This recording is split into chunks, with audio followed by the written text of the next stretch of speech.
The congregation-based communities approach, the strategy that we had in addressing the local issues, daily life issues at Chindanvalai congregation did not have very kind of uh, finely defined or systematic kind of phases in that ministry in the beginning.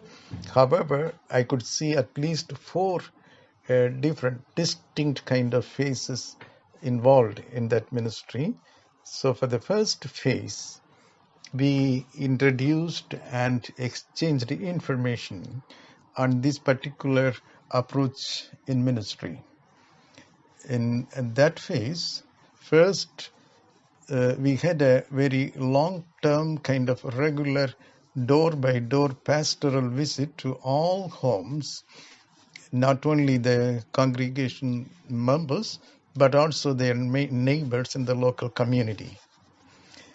Also, we raised in different ways in our dialogue and discussions with the people in that local community and raised awareness on the call of the church to be the foretaste of God's reign and God's values.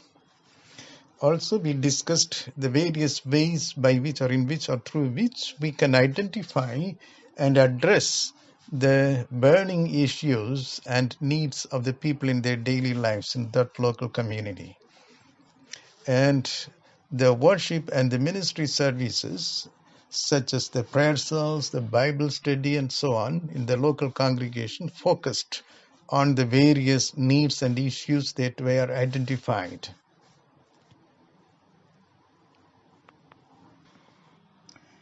During the second phase of implementing this kind of strategy, congregation-based community, the local congregation at Chindanvalai experienced shifts in their strategies of ministry as well as a shift in their administration.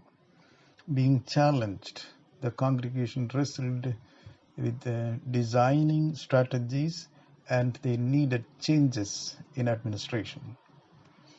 Therefore, number 2, regular meetings of the congregations were held on the last Sunday evening of each month. They called it as family service and held it in open air, somewhere out in one of the areas or regions of the congregation in the local community. Congregants set their agenda and they raised questions why about the different aspects of their daily community life and the daily issues that they faced in life, such as they asked questions about why those who do not have money or any other resources, they couldn't afford to education or jobs and things like that. So they kept on asking different questions, every time asking why about the current status of things. Then they planned action or programs to address each of those questions. And in the light of whatever insights they got in response to the questions, they reviewed and redesigned subsequently the various liturgy programs of their monthly family services, as well as in other worship services too. They redesigned the subsequent continuous kind of next liturgy programs, particularly for the family service. During the next phase of the congregation-based communities strategy and approach in ministry, there were different types of ministries that were organized and reorganized.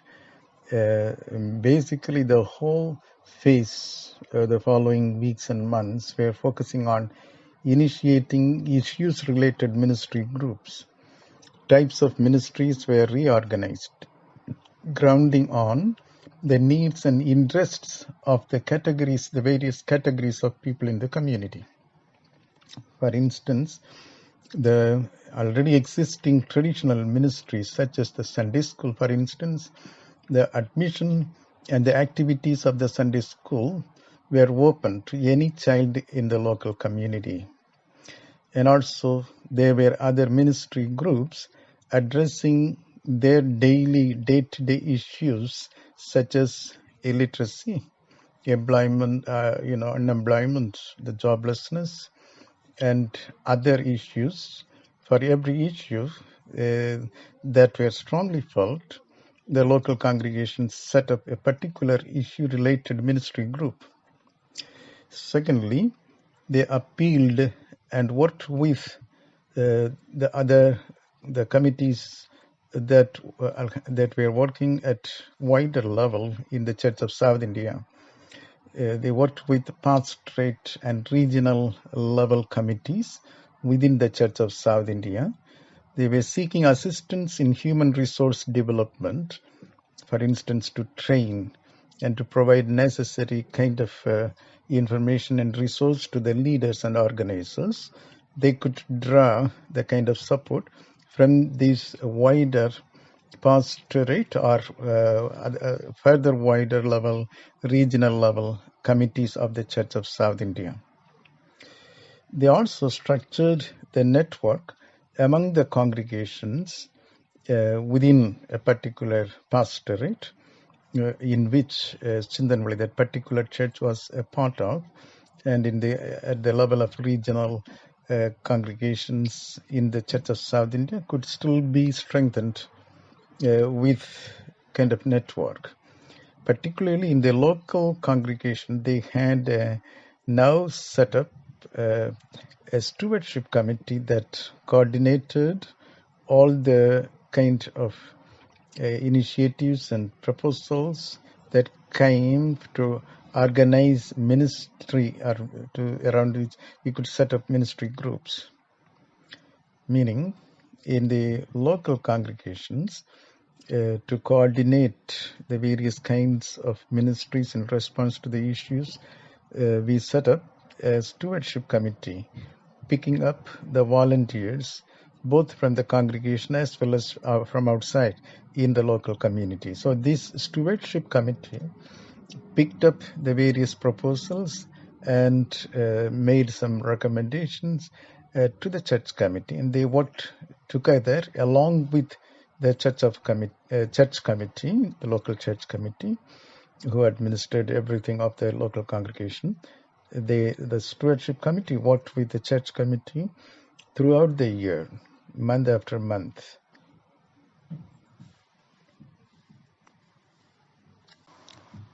I see the final phase by then, when I was working in that particular congregation, in the final phase of the congregation-based community approach in ministry, we focused more of building an inclusive community to include more of the other people in the village, as well as the various kinds of needs and issues connected programs to be included in the calendar of events for the whole year. Say, first in that phase, the first thing that was very distinct was a next section, an additional section in the family register of the church was open to enroll the names of the interested friends and neighbors of our local church members. It used to be only the members, the baptized members of the church. Now it is also open for the friends and neighbors of our church members. For instance, if they are interested in praying for the addressing of various issues and the transformation of the community and so on, or if they are interested in identifying and addressing local needs, their names could also be included in a separate annex within the common register or the family register of the congregation. Secondly, in that phase, local village was divided into 7 areas and they were represented on the church committee. This is to get a voice with regard to the issues as well as the kind of responses. We divide the whole congregation or the the different areas in that village, the 7, and we got representations on the church committee. We also adapted the Church of South India calendar and designed the calendar of their own for the congregation, and also in that calendar they hosted programs very particularly meant to deal with the local issues, and particular themes were set for the worship services as well as the programs of the various ministry groups, carefully relating to the daily issues and the struggles of the people in that community, Chindanvilai. When I analyze, I could see the dynamism in that particular strategy, congregation-based communities, at least 4 distinct kinds of points or points in that dynamism is there. One is the experience of the people, the day-to-day struggles of the people must be in a way felt and expressed, and the congregation needed to help the members and the local community members to really talk about, share stories about their life experiences, and they evaluated as a second phase. They were making analysis of what actors or who and what kind of factors cause the kind of dire needs or issues that they were facing.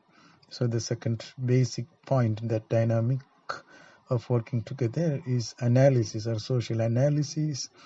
Then another important point in that dynamism is a kind of dialogue and reflection, relating the kind of struggle, the issues, and also the factors and actors behind to our faith elements, and reflect on that helped us in the local congregation to come up with recommendations that align with our faith and our sound cultural values and the traditions of the Church of South India, the values, that kind of recommendations that align with our values, where such recommendations are done, and then plans of actions were set and they were implemented, and they were monitored and evaluated in different ways and at different levels.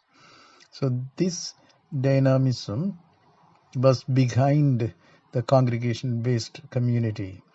This is, I know in some of the writings, like Joe Holland and Peter Henright, they mentioned this dynamic behind such pastoral engagement in the community is pastoral cycle.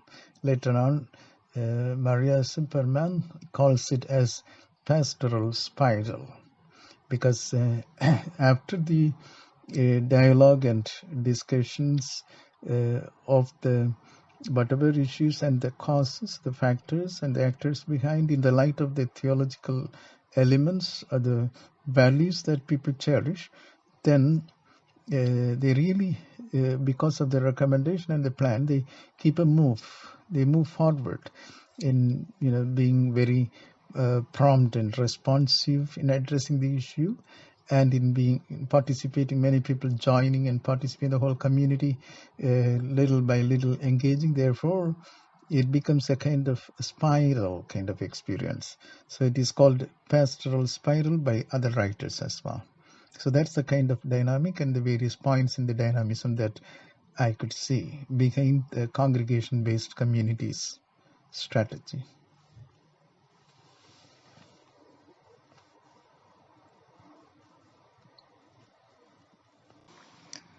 Just to remind and underline the basic, some of the basics in a pastoral spiral kind of approach in our strategies, is like in this diagram, in the middle we see the heart-like spot, you see the basics like we see or we notice or we observe the needs and issues of our community together, and then we reflect on that, both on the issue and analyzing and also in connecting with our heritages and our rich values.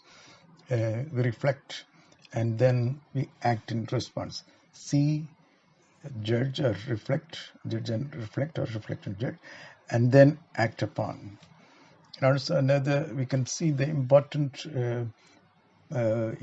points or stages in this way of working and addressing an issue in a local community includes: one, the experience; the second one, analyzing; then third, reflecting; and then there is a kind of kairos moment, or a moment where you really are challenged as the community that analyzes their experience and reflect upon. They're really challenged to do something about it, to resist the issues, and also to seek alternatives than what they are going through. That moment is called kairos moment. Then they make appropriate or relevant decisions and plan. That is number 4 and 5, and then they continue with the act or experience. This slide is again a reminder of the key stages in this pastoral movement. One is attending to life situation and experience, and attentively listening and pooling the viewpoints of all. Second one, asking critical questions related to the history, the socio-political context, the psychological, economic, and cultural related questions, asking critical questions around the issues that people face. The other stage, distinct stage, is dialogue with the Bible, the church tradition, and because already by then India is a multi-religious and multicultural country. We were living at Chindanvilai together with other religious groups like the Hindus and Muslims and so on. So their traditions were also talked about, and we were drawing the very significant, meaningful values from their traditions as well, in the light of which we had that dialogues in interacting with the issues that people go through. So attending to the life situation, asking critical questions, dialogue, and then in the note I'm saying, we prayerfully weave together the different strands of experience and theological traditions.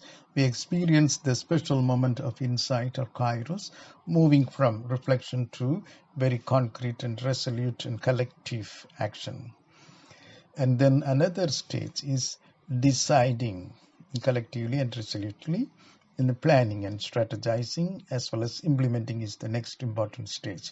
Subsequently, the cycle 1 to 5 turns out into a spiral as we continue with our see, judge, and act chain of action. As we repeat the stages 1 to 5 in our local context and in time. The essence of this pastoral spiral is used in the congregation-based communities.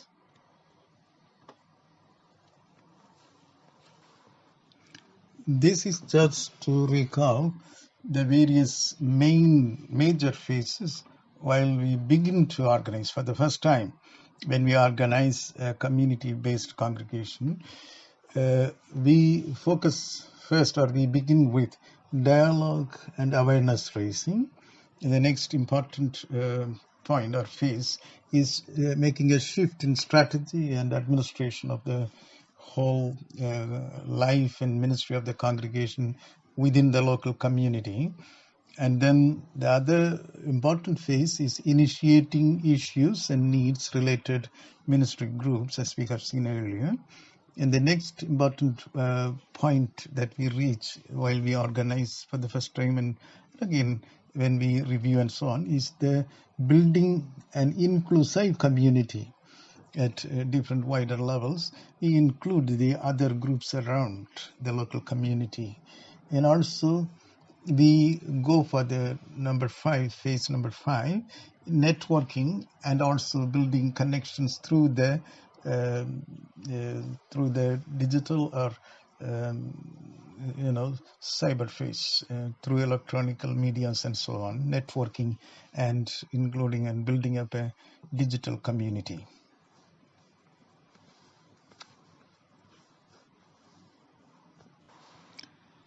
Now, this is the kind of basic structure or the various kinds of wheels that make this program, congregation-based community, to run as a spiral, to move forward.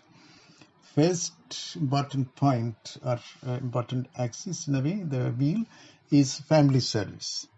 And it is in that family service that is the last Sunday evening of every month.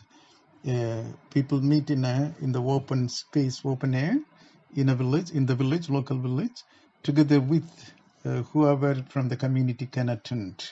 So that family service that leads to the stewardship committee the following Sunday. That is the first Sunday of the following month, where these stewards chosen from the local community and the church, they usually during the family service time, the previous Sunday, that is the last Sunday of the previous month, they sit together in front in a semicircle, receive the feedbacks or the proposals from the community in expressing their needs and issues, and also in resolving the issues. Then after the stewardship committee meets on the first Sunday, they pass their recommendations and so on, reflection. They make the reflection and the planning based on which they make recommendation to the church committee. So when the church committee meets on the second Sunday of the month, they look at those recommendations, and then they pass resolutions so that the following Sunday, the third Sunday or so, the various ministry groups can then take it up, discuss, and start implementing them. And once when they implement, they continue, especially the stewardship committee members, as well as the church committee members, they will organize, set up their plans to continue monitor and do the evaluation together with the local community in different ways. And then they go back the last Sunday back to the family service in a local area within their local community. And in all these, as you can see, Christ, the living, the crucified fellow struggler, is taken as the risen Lord who continues to encourage, enable, and empower the whole congregation, as well as the related the friends and neighbors of the local community, to move around, go on in that spiral.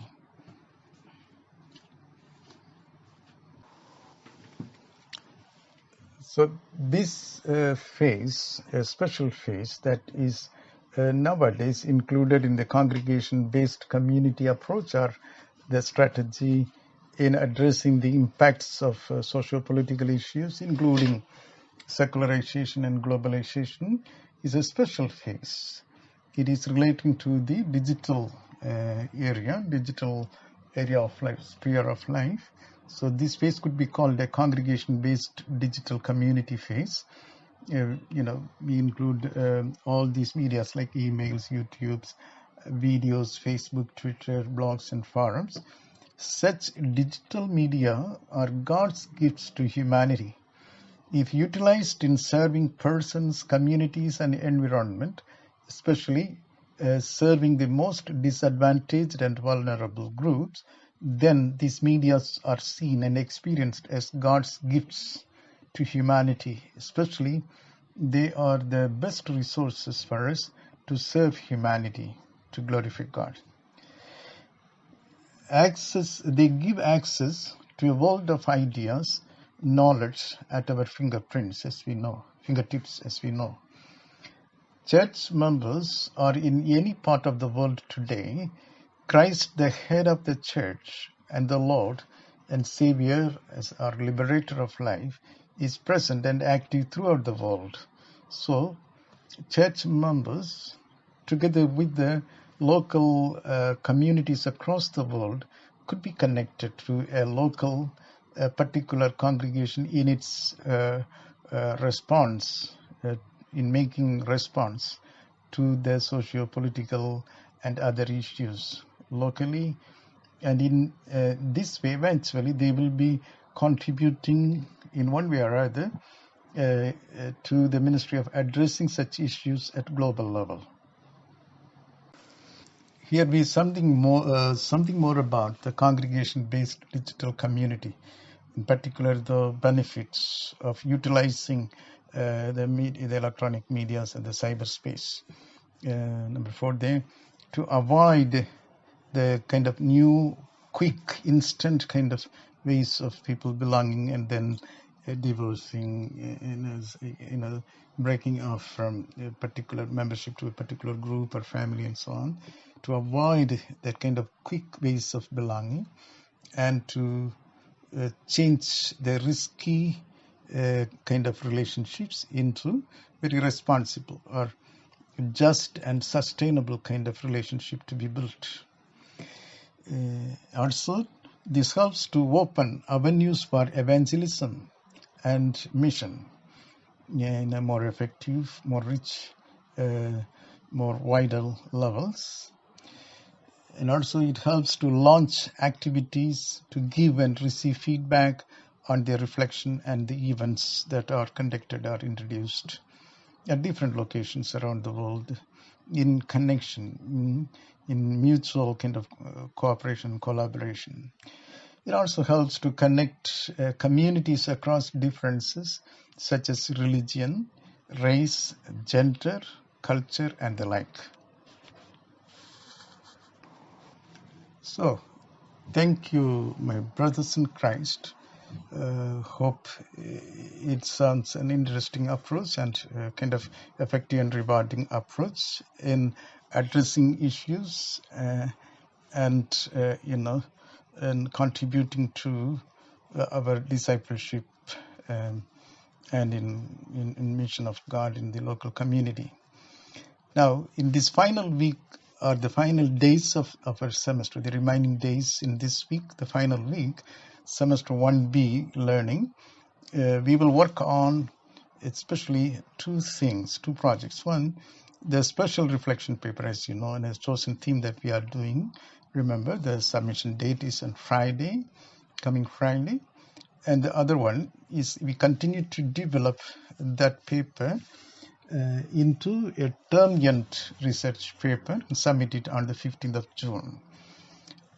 Let us make sure, again, to refer to and to reflect and respond to the materials, the reading materials and resources placed on the Moodle for this week, especially the Agape document or Alternative Globalization Addressing Peoples and Earth, that Agape document of WCC, and also the Island of Hope document of the Pacific Conference of Churches, a Pacific alternative to economic globalization.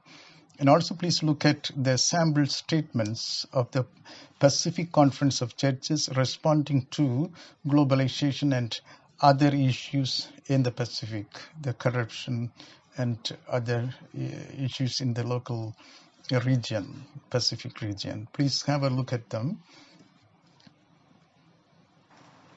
So, my brothers, there we are. And we thank God and praise God for being with us as the companion, as the one, and also fellow struggler and the best friend in this journey of learning together during the past 7 weeks. Vinaka Vakaliv, thanks very much.